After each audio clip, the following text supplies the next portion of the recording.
안녕하세요. 닥터앤닥터 육아일기의 작가 이대양입니다.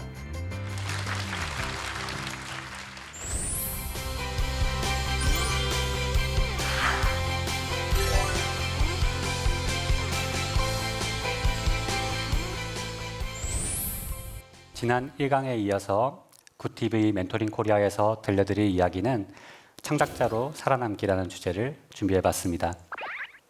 강의 순서는 I, my, me, myself라는 주제와 대중을 대중화라, 그리고 비즈니스 마인드를 갖자, 그리고 마지막으로 제가 느꼈던 웹툰 작가의 장단점에 대해서 담아봤습니다. 어떤 정말 롱런하고 있는 킬러 콘텐츠들을 보면 분명한 아이덴티티를 가지고 있어요. 예수님, 사랑, 석가모니는 뭔가 마음의 평화, 충효의 어떤 이런 분명한 키워드를 가지고 있기 때문에 거의 수천 년이 지난 지금도 이런 가르침과 내용에 대해서 많은 사람들이 공감하고 그걸 배우려고 하는 거잖아요. 계급적 착취를 벗어나기 위한 프롤레타리아들의 투쟁 이렇게 줄줄줄 길어지면 보통의 독자들은 그런 이야기를 별로 좋아하지 않습니다. 분명하게 내가 하고 싶은 이야기가 있는 것만큼이나 독자들도 어떤 설정을 들었을 때 듣고 싶은 이야기가 있는 거예요. 그리고 그 가려운 부분을 서로 잘 긁어줬을 때 이제 상승 효과가 나는 거거든요. 그래서 내 작품을 이렇게 한 줄 정도로 요약해 볼 수 있다면 꽤 분명한 아이덴티티를 가지고 있다고 볼 수 있습니다. 닥터앤닥터 육아일기는 산부인과 의사 엄마의 임신과 출산, 공학박사 아빠의 육아, 혹은 열무와 알타리 같은 경우는 뇌성마비가 있는 아이를 키우는 과정에서 겪었던 일들, 그런 식으로 한 줄로 요약해 볼 수 있으면 꽤 도움이 돼요. 그래서 내 작품을 뭔가 소설적인 그런 단편 혹은 한 페이지, 한 문단, 한 문장까지 줄여보는 거는 내가 어떤 작품을 쓰고 있는가에 대해서 굉장히 어떤 유익한 통찰을 줄 때가 있습니다. 좋은 작품의 기준에는 굉장히 여러 가지가 있겠지만 웹툰이나 이런 스낵컬처 쪽으로 간다면 사실 대중적인 인기를 빼놓고 얘기할 수는 없을 것 같아요. 그래서 우리는 대중이란 어떤 존재고 대중은 나를 과연 사랑할 것인가, 이런 문제에 대해서 고민해보지 않을 수가 없습니다. 대중이라는 거는 분명 어떤 집단이지만 하나의 굉장히 균질한 집단은 아니죠. 나이대에 따라 집단이 나뉘고 어떤 정치적 성향에 따라서 갈릴 수도 있고요. 성별에 따라 갈릴 수도 있고 혹은 취미, 관심사 이런 것들에 따라 갈릴 수도 있고 굉장히 막연한 사람들의 그냥 덩어리입니다. 거기서 내 작품의 주 독자층이 어떤 연령대고 어떤 성별이고 어떤 일들을 주로 하는 사람들인가, 이런 것들에 대해서 특정을 지으면 좀 더 작품 구상을 하기가 쉬워져요. 나는 모든 사람을 만족시키는 작품을 그려야겠다, 이런 목표는 달성되기가 굉장히 어렵습니다. 제가 생각하는 대중은 굉장히 좋은 눈을 가지고 있어요. 정말 언제나 재밌는 이야기나 흥미로운 글들을 찾아서 끊임없이 돌아다니고 있고, 누구 하나가 되게 좋은 뭔가 재밌는 걸 찾아내면 그거를 알립니다. 자기들끼리 큰 목소리로 알려요. 그러면서 순식간에 사람들이 모여들어서 엄청난 어떤 원동력을 만들어내죠. 그런데 살면서 티끌모아 태산이라는 걸 별로 실감해 볼 일은 없거든요. 사실 티끌은 뭐도 티끌이죠, 그렇죠? 내 통장에 꽂히는 돈 같은 거. 근데 웹툰 미리 보기 한 편이 200원, 300원 이렇잖아요. 근데 그거를 모아서 수십억 대 매출을 올리는 작가님들을 보면 이거 이상 티끌모아 태산이라는 말 이상의 말이 없는 것 같아요. 정말 대중이라는 거는 200원씩을 모아서 수십억을 만들어낼 수 있는 그 정도 크기를 가진 집단입니다. 대중의 단점이라면 기억력이 좋지 않아요. 새로운 콘텐츠를 끊임없이 내놓고 새로운 모습을 보여주지 않으면 순식간에 역사의 뒤안길로 사라져버리죠. 한 작품 뭔가 히트치고 사라진 작가님들, 한 곡 히트하고 사라진 가수들, 아예 원히트 원더라는 단어가 있을 정도잖아요. 그리고 굉장히 불규칙한 집단이기 때문에 내 작품을 사랑할까 사랑하지 않을까 이런 걸 예측하는 것도 거의 불가능에 가까워요. 그리고 무책임합니다. 제 마음에 안 드니까 가서 흙 한 줌씩만 뿌리자, 이렇게 약속을 한 사람이 10만 명이면요, 무덤 하나 만들어지는 거 순식간이에요. 근데 그 사람들이 막상 한 일은 그냥 가서 흙 한 줌씩 뿌리고 간 것뿐이죠. 그러니까 딱히 거기에 대해서 죄책감을 갖거나 우리가 이러면 안 되겠다 이렇게 생각하는 사람도 그다지 많지 않아요. 그래서 정말 큰 힘을 가지고 있지만 그것들이 다 분산된 형태로 존재하기 때문에 이런 것들이 대중의 단점이겠죠. 대중이란 얼마나 예측하기 힘든 존재인가에 대해서 제 개인적인 경험을 한번 이야기해 보겠습니다. 어느 날 발바닥에 뭐가 박혔어요. 이게 뭐지 싶었어요, 처음에는. 근데 이게 건드려 보니까 뭔가 박힌 것 같아서 쪽집게로 뽑았는데 뽑고 보니까 머리카락인 거예요. 머리카락이 3cm쯤 되는 게 발바닥에 박힌 겁니다. 그거를 제가 유튜브 계정을 만들어서 올렸어요. 님들아, 저 발에 머리카락 박혔음 이러고. 그거를 23만 명이 봤습니다. 그걸 왜 보는 걸까요? 그래서 이거 유튜브 별거 아닌데? 나는 뭔가 이런 허를 찌르는 센스가 있는 게 아닐까? 막 이런 생각을 하면서 유튜브 활동을 시작합니다. 그 뒤로 다양한 자작곡을 발표했고요. 반려동물 영상이 인기가 많다고 해서 반려동물 영상도 찍어보고 이상한 음식 먹기 이런 것도 해봤어요. 그중 어느 것도 발바닥에 머리카락 박힌 영상을 뛰어넘지 못했습니다. 그래서 어떤 걸 할 때 대중으로부터 피드백을 받으면 이게 과연 약간 초심자의 행운 같은 걸지 아니면 정말 내 객관적인 실력일지 이런 거에 대해서 좀 몇 차례 반복을 해보지 않으면 그걸 판단하기가 되게 어려워요. 그림 그리는 친구들 중에서 인터넷에 자기 그림을 공개하거나 이야기를 쓰는 걸 굉장히 부담스러워하는 친구들이 있어요. 저는 아직 그럴 단계가 되지 않았습니다. 이렇게. 근데 그게 쌓이면 내가 그림에 쏟은 시간과 이런 게 있기 때문에 발표를 했는데 관심을 못 받으면 그 결과를 내가 받아들일 수가 없을 것 같은 상태가 되는 경우가 있어요. 그랬는데 내가 지금 이거 몇 년이나 이걸 그렸는데 만약에 무관심 속에 사라지면 그거를 막 어떡하지? 그럼 또 앉아서 그냥 연습을 하죠. 근데 그 시간이 더 쌓이면 더 어떤 거를 발표하기가 더 무서워질 수 있어요. 그래서 어떤 감을 잃지 않거나 어떤 조율을 하는 차원에서라도 뭔가 정기적으로 그림을 그리는 게 어렵다면 그냥 일러스트 한 장 혹은 단편 만화, 사컷 만화 하나 이런 것부터라도 간단하게 대중과 계속 컨택을 하면서 대중은 내 그림을 좋아하는가, 내 그림을 좋아한다면 어느 부분을 좋아하는가, 혹은 내 이야기를 좋아하는가 이런 거에 대해서 조금씩 내 예상과 대중의 반응을 서로 조율해보는 시간이 필요합니다. 그래서 그 가늠을 하는 방법은 대중과 컨택을 해보고 반응을 지켜보는 방법뿐이에요. 작품에 따라 다르겠지만 몇몇 이제 그런 걸 판단할 수 있는 지표들이 있습니다. 만약에 웹툰을 그렸는데 대부분의 괜찮은 작품들의 그 그래프는 가장 위에 파란색 선처럼 변해요. 1화에서 사람들이 우르르르 새로운 작품이다 이러면서 우르르 몰려와서 보고 이제 하차할 사람들은 하차하고 남은 사람들이 꾸준히 조회수를 이제 유지해 주는 게 보통 좋은 작품들의 조회수 그래프입니다. 만약에 사람들이 막 우르르 몰려와서 봤는데 순식간에 정말 조회수가 한 10분의 1로 떨어진다. 이러면은 그림이나 썸네일은 괜찮은데 그 뒤에 퀄리티가 유지가 안 됐거나 그 뒤에 스토리가 흡입력이 없었거나 그런 경우에 사람들은 뭐야 이거 뭐 갑자기 스토리가 산으로 가 이러면서 다 떨어져 나가버리죠. 만약에 되게 적은 사람들이 그걸 봤는데 그게 꾸준히 계속 오히려 회차가 갈수록 늘어나요. 그러면은 썸네일을 정말 잘못 그렸거나 아니면 그림은 정말 별로여도 스토리가 정말 막 사람들이 야 이거 조금만 참고 보면 진짜 재밌어. 야 이거 그림이 문제가 아니라 내가 이렇게 얘기해 줄 수 있을 만큼 스토리가 흡입력이 있다는 이야기겠죠. 닥터앤닥터는 이런 경우였습니다. 첫 번째 제가 네이버 웹툰에 정산을 받았을 때 담당자분한테 사과하러 갔거든요. 이게 제가 네이버에서 받는 고료가 있잖아요. 그리고 이제 네이버랑 수익을 나누는 부분이 있는데 계산을 해봤더니 네이버가 적자인 거예요. 그래가지고 제가 그게 너무 죄송해서 담당자분한테 사과하러 갔었어요. 제가. 네. 그런데 점점 많은 분들이 뭔가 입소문으로 이렇게 해주시면서 나올 때는 월간 매출 30위 정도를 찍고 나왔습니다.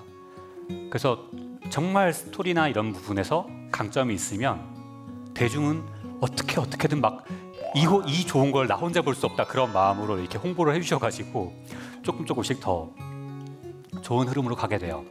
만약에 처음도 보잘것없었는데 끝은 더 보잘것없다 이러면 이제 총체적 난관이죠. 이러면 다른 아이템을 빨리 구상을 해보는 게 좋은 생각일 수 있습니다. 이렇게 해서 자기 장단점을 뭔가 알았으면 홍보가 문제구나, 그림이 문제구나, 스토리가 문제구나 그러면 이제 그 부분을 보강을 하든가 안 될 것 같으면 협업을 하는 방법도 있죠. 세상에는 그림만 잘 그리는 분도 있고 글만 잘 쓰는 사람도 있기 때문에 이제 그 둘이 협업을 하면 참 좋은데 그게 말처럼 쉽지 않다는 걸 협업을 해보면 압니다. 그래서 그런 커뮤니케이션 능력 이런 것도 꽤 협업에는 중요하겠죠. 그 다음으로 제가 강조하고 싶은 부분은 독자와 작가만이 주체가 아니죠. 웹툰이나 뭐 다른 예술 분야에는 중간에 있는 플랫폼이나 다른 에이전시나 뭐 갤러리라던가 이런 부분들이 포함되게 됩니다. 그런 쪽에서 원활하게 이 사업이 진행되기 위해서는 비즈니스 마인드를 가져야 돼요. 저는 웹툰 작가 지망생들을 대상으로 몇 번인가 강연을 다녔거든요. 근데 정말 어떤 그 예술인 마인드로만 너무 똘똘 뭉쳐 있는 친구들을 볼 때가 있어요. 어떤 자기 감정에 너무 솔직하고 싫은 말 듣기 싫어하고 뭔가 자기 말만 하려고 하거나 혹은 정말 그냥 예술혼에 되게 젖어 있는 친구들. 그런데 어떤 파트너와 일을 하는가는 그 예술가의 앞으로의 삶에도 되게 중요한 문제입니다. 보통 그리고 좋은 파트너는 어떤 큰 시장과 자본을 가지고 있는 대기업일 가능성이 굉장히 크죠. 네이버 웹툰에서 정말 막 수십억대 매출을 올리고 있는 좋은 작품들 분명 많아요. 근데 그 작품들이 과연 네이버가 아닌 곳에서도 그런 성과를 거둘 수 있었을까요? 저는 그렇게 생각하지 않거든요. 어떤 기대할 수 있는 최대 독자 풀과 그거에 대한 접근성 이런 모든 것들이 결정이 되기 때문에 큰 파트너와 함께 일을 한다는 것은 굉장히 중요한 문제입니다. 근데 그 큰 파트너는 나와 1대1로 일을 하는 게 아니에요. 나 말고도 수백 명의 다른 작가들과 수백 명의 다른 컨텐츠를 가지고 있고 그 밖에도 다양한 사회적 역할을 하고 있는 경우가 많죠. 그래서 그런 플랫폼은 어떤 불필요한 분쟁이라던가 마찰이라던가 논란을 원하지 않아요. 그 논란 자체가 그 플랫폼 전체의 생명력이나 어떤 이미지를 좌우할 수 있는 문제이기 때문에 어떤 분란이 될 수 있는 요소에 대해서는 연락이 옵니다. 얼마 전에 이제 친하게 지내던 신인 작가분한테 연락이 왔어요. 작가님, 저 네이버에서 버림받은 것 같아요. 왜 그렇게 생각하세요? 저 한 4개월째 담당자분한테 연락이 한 번도 안 왔어요. 잘 알고 계셔서 그래요. 네, 연락받고 싶으시면 원고로 보내지 마세요. 네. 원고 안 보내시면 바로 연락 오고요. 그래도 안 보내면 잡으러 오실 거예요. 너무 걱정하지 마세요. 그래서 플랫폼과 원만한 관계를 유지하는 것은 되게 중요한 문제예요. 그래서 플랫폼은 어떤 막 수정 불가능한 되게 작가혼에 불타서 난 토시 한 글자도 고칠 수 없다 이런 쪽보다는 이런 부분에서 문제가 될 것 같으면 오케이 이런 쪽으로 수정을 해봅시다라는 조율 가능한 작가를 훨씬 더 사랑합니다. 그래서 작가혼도 좋지만 그런 부분에 대해서는 상대방의 입장에서 좀 돌아볼 수 있는 시야가 필요해요. 그렇다고 해서 비즈니스 마인드라는 게 정말 대단한 거라는 생각은 하지 않습니다. 어차피 이 바닥에 와보면 그렇게 정말 정상인 사람은 그렇게 많지가 않아요. 그래도 최소한 지켜야 될 거는 지키지 않는 거죠. 네, 일단 개인 위생, 적어도 사람을 만날 거면 머리는 감고 세탁된 옷은 입고 나는 적어도 다른 사람의 인상에 대해서 신경을 쓴다. 이 정도를 볼 수 있는 그런 모습. 두 번째로는 시간 준수죠. 웹툰 작가의 생명 이러면 마감입니다. 어떤 뭐 전시회를 하든 뭐를 하든 뭐 가서 공연을 하든 그 시간은 지켜야죠, 그죠? 그 시간은 내가 적어도 지키는 사람이다라는 걸 보여주고 싶으면 어떤 미팅이나 회의가 있으면 정시에 적어도 한 10분이나 20분 일찍 도착을 해야 돼요, 그죠? 그런 게 안 되면은 이 사람은 앞으로 시간 약속을 잘 지키겠구나 이런 인상을 주기가 되게 어렵죠. 세 번째로 컨디션 유지입니다. 되게 지망생들 중에서 아픈 게 자랑인 친구들이 있어요. 제가 최근 한 3년간 열심히 그림을 그리느라 건초염이 와가지고 펜을 잡는 게 너무 괴로운데 그림을 그리고 있고, 제가 얼마 전에 목 디스크가 와서 있지만 막 이렇게 보조기를 하고 그림을 그리고 있어요. 막 이런 거를 얘기하는 친구가 있는데, 제가 만약에 플랫폼의 입장이면 그런 거는 그냥 시한폭탄 같은 거예요. 이 작가님은 조만간 건강 문제로 휴재를 해야 될 수 있겠구나. 그런 걸 강조하는 것보다 나는 그래도 꾸준히 운동을 해서 내 체력 관리를 하고 있고 먹고 뭐 자는 문제 이런 거에 대해서 규칙적인 생활을 하고 있다. 이런 게 오히려 훨씬 더 신뢰감을 줄 수 있는 선택인 거예요. 그리고 꼭 강조하고 싶은 부분이 평소 바른 자세를 가지는 겁니다. 이제 그림 그리는 친구들 중에서 타블렛 이렇게 놓고 이렇게 엎드려가지고 그림 그리는 친구들이 있어요. 10대는 버팁니다. 20대도 버틸 수 있어요. 30대가 되면 반드시 디스크가 옵니다. 네. 앉아 있는 게 괴로우면 마감을 할 수가 없어요. 당장 그림 그리는 것도 힘든데 아픈 거 참아가면서 그리는 건 얼마나 더 힘들겠어요. 그래서 그런 거 보통 악화될 가능성이 굉장히 높기 때문에 평소에 바른 자세로 있어야 내가 이걸 롱런할 수 있겠구나. 네, 그런 마음으로 본인 컨디션 유지에 꼭 힘을 써주시길 바랍니다. 그리고 마지막으로 최소한의 커뮤니케이션 능력이에요. 너무 갑자기 화를 내거나 막 갑자기 뭔가 막 너무 꼬아듣거나 그러지 마시고 네, 적당히 기분 좋게 서로 간에 대화할 수 있는 능력 중요한 문제입니다. 저는 사실 면접을 마치고 나와서 여기서 이런 이야기 하다가 탈락하는 분이 있어요? 라고 물어봤는데 작가분이 정말 이렇게 담당자분이 한숨을 정말 쉬시면서 의외로 많아요 그러시더라고요. 네. 그래서 그런 거에서 네, 걸러지지 않을 정도의 커뮤니케이션 능력은 평소에 길러놓을 필요성이 있습니다. 마지막으로 제가 2년 2개월 동안 웹툰 작가로 있으면서 느꼈던 웹툰 작가 혹은 뭐 창작자로서의 장단점에 대해서 이야기하고 강연 마무리하겠습니다. 첫 번째 장점은 출퇴근이 없어요.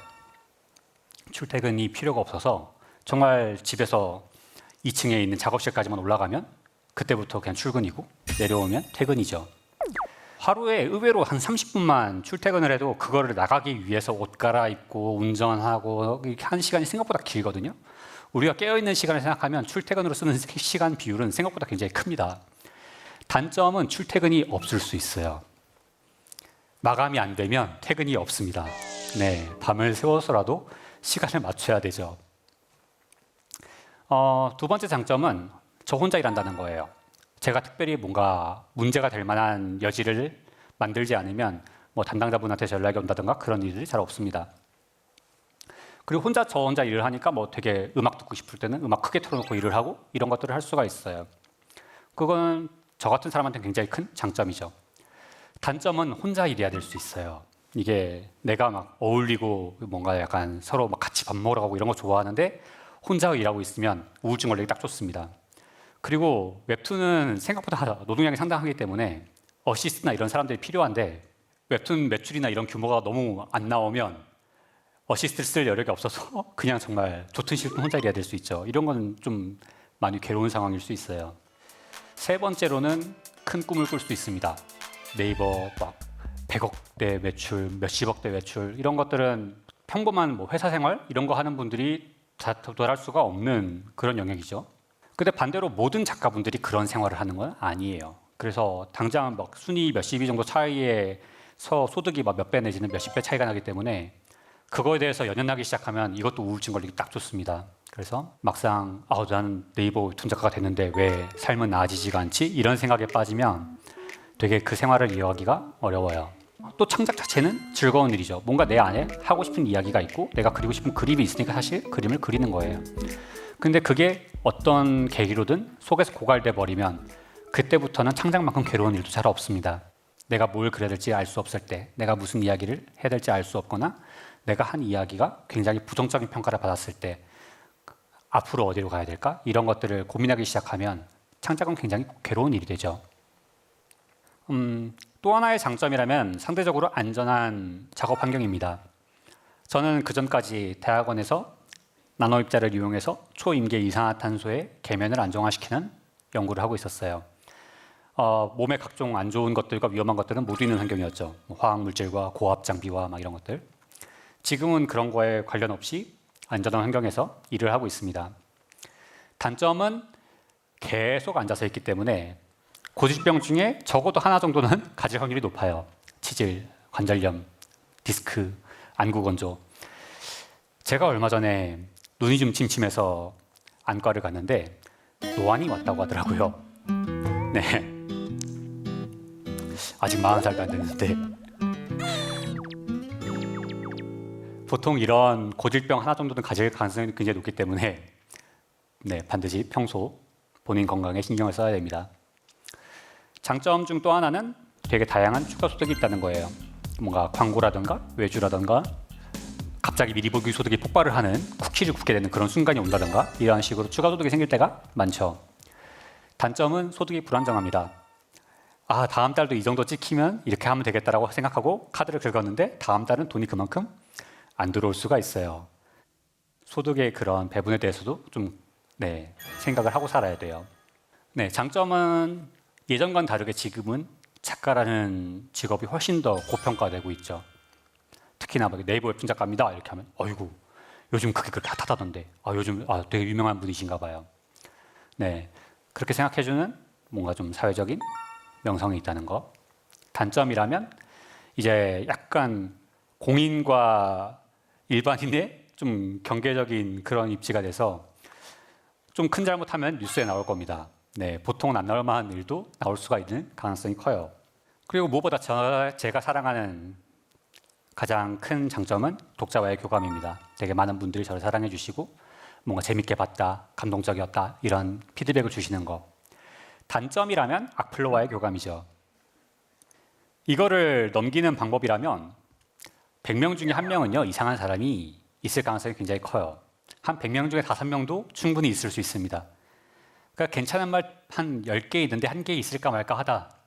그러면 그냥 신경을 끄시는 게 나아요. 그냥 차단박아 버리시고 이렇게 블라인드 이렇게 해버리시는 게 속이 편합니다. 근데 한 10개 중에 5개가 그렇다. 그러면은 약간 나를 돌아볼 필요성도 좀 있어요. 그래서 그런 적당한 배분을 통해서 정신 건강을 잘 챙겨가시길 바라겠습니다. 네, 오늘 준비한 2강은 여기까지였고요. 질문 있으신 분들 손 들어주시면. 창작의 고통과 슬럼프가 오셨을 때 어떻게 극복하시는지 방법이 궁금합니다. 네, 창작의 고통은 언제 올까요? 일단 가장 흔하게 있을 수 있는 케이스는 내 안에 남아있는 이야기가 없을 때, 뭘 해야 될지 알 수 없을 때, 뭔가 재료는 있는데 이거를 깎아서 뭘 만들겠다는 의욕이 없거나 뭔가 아이디어가 없을 때, 그런 때는 그냥 좀 제3자의 입장에서 한번 리프레시를 해봅니다. 독자 입장에서 돌아가서 독자들은 어떤 이야기를 원할까? 그런 관점에서 한번 본다든가, 혹은 조금 내가 지금까지 해온 이야기들을 다시 한번 처음부터 쭉 훑어봐요. 거기서 뭔가 떡밥이 될 수 있는 여지가 있는 건 없을까? 혹은 다시 한번 좀 써먹어도 괜찮을 만한 건 없을까? 내가 걸어온 길을 한번 돌아보기도 하죠. 두 번째 경우로는 내가 이야기는 했는데 그 이야기가 사랑받지 못할 때죠. 저는 물리 만화를 접기 전에 이거 왜 다음 화 안 나와요? 이런 댓글이 하나라도 달리면 나는 다음 화를 그릴 것이다. 근데 하나도 안 달리더라고요. 그때 정말 한번 슬럼프가 왔어요. 근데 그 이야기만 제가 할 수 있는 이야기가 아니잖아요. 이건 내가 판단을 잘못했구나. 이 이야기는 독자들, 어떤 많은 사람들이 사랑하는 이야기는 아니구나. 그걸 받아들이는 경험도 필요하다고 생각합니다. 결국 이게 어떤 확률이고 어떤 일인가는 사실 여러 번 해볼 수밖에 없어요. 처음 했는데 그게 너무 빵 터져가지고선 막 이렇게 돼버리면 장기적으로 나한테 도움이 되지 않는 경우도 많습니다. 적어도 이렇게 했을 때 이런 게 돌아오고, 이런 게 했을 때 이런 게 돌아오고, 이런 게 쌓이는 경험치들도 분명 나에겐 재산이에요. 그래서 어떤 확신이 안 설 때는 사실 대중 앞에 그거를 약간 티저 같은 느낌으로 뿌려보는 것도 도움이 됩니다. 내가 방전되기 전에 올바른 피드백을 받는 것도 되게 필요하다고 생각해요. 혹시 다른 질문 있으실까요? 대중들이 원하는 그 아이덴티라고 하던 네. 그런 거가 무엇인지 아는 방법에 대해서 알고 싶습니다. 일단 아이덴티티를 정하는 가장 기준이라면 결국 내가 누군가에 대한 이야기잖아요.